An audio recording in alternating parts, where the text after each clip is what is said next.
Early in my web design career, I remember exploring a site, snarg.net, that toyed with what was possible in hypermedia. It was a mix of psychedelic designs, Funko pop music, and no clear structure.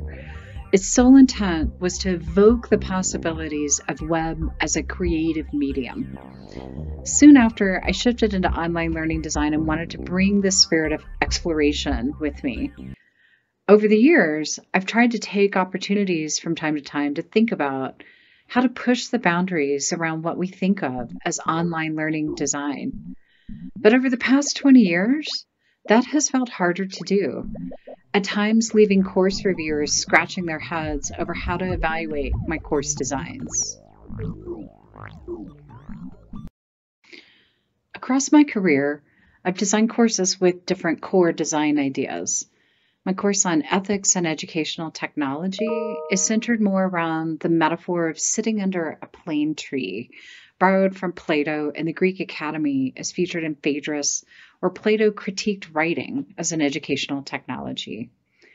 A prior course I taught on online learning featured a branching design to meet diverse student needs, with a virtual practicum for those teaching in K-12 and a design studio for those not working in K-12, but otherwise designing in other industries or contexts. And one of the very first online courses I designed was for assessing learners with visual disabilities, which featured a scaffolded case study structure. For that course, students were provided some of the information on cases, but had to read closely and pick up clues in the materials that would lead them on a sort of data hunt, looking for additional materials and information, much like how they had to sleuth for data and information in real-life cases. What all these designs have in common is that the team using a rubric to evaluate them didn't know how to map the rubric to the course design. They liked the creative designs, but they were stumped on how to approve them. Because I've worked in online learning for so long and was one of the local experts, the team was willing to work with me in approving the designs, but they required negotiation around what elements met the rubric. Even my more quote-unquote standard course designs require discussions around objectives. Apparently, there's now a mathematical equation for objectives that for every primary objective, there should be at least 3 enabling ones. I hope you're picking up on my snark. Objectives in particular seem to become a very hard-coded practice. I've read Maker. I studied with Roger Kaufman. I've taught objective writings as part of an ID course. I know how to write all kinds of learning and performance objectives. My concern is that we've lost sight of their purpose and how to use them.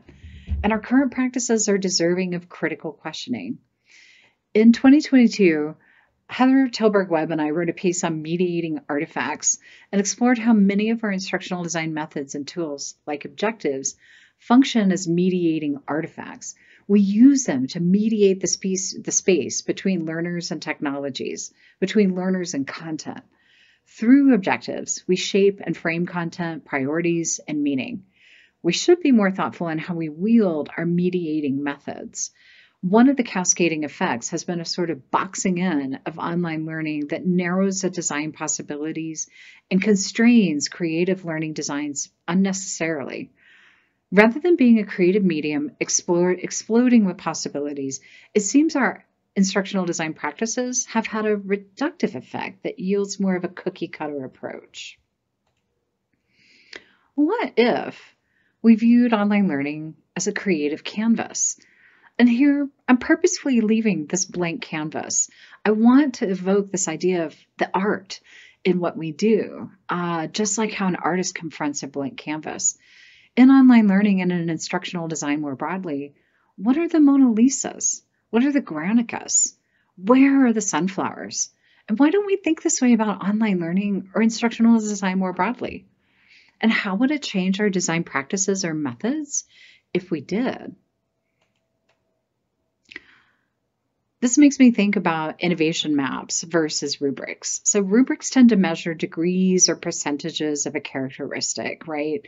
Like, to what extent is somebody doing a thing that we want them to do?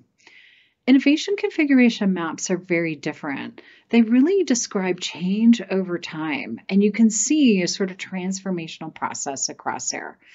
And usually the way that an IC map is used, implementers would identify what they consider sort of baseline level implementation of an idea, where maybe this represents standard practice, and now we're trying to implement a new practice. And then the upper categories start to capture what people are doing that's really creative or innovative in such a way that it doesn't hard code it, but it's using it as sort of a thought space for how we reimagine, how we recreate. So I like this idea, and I want to evoke these ideas of how do we think of the spaces that we work in as creative mediums?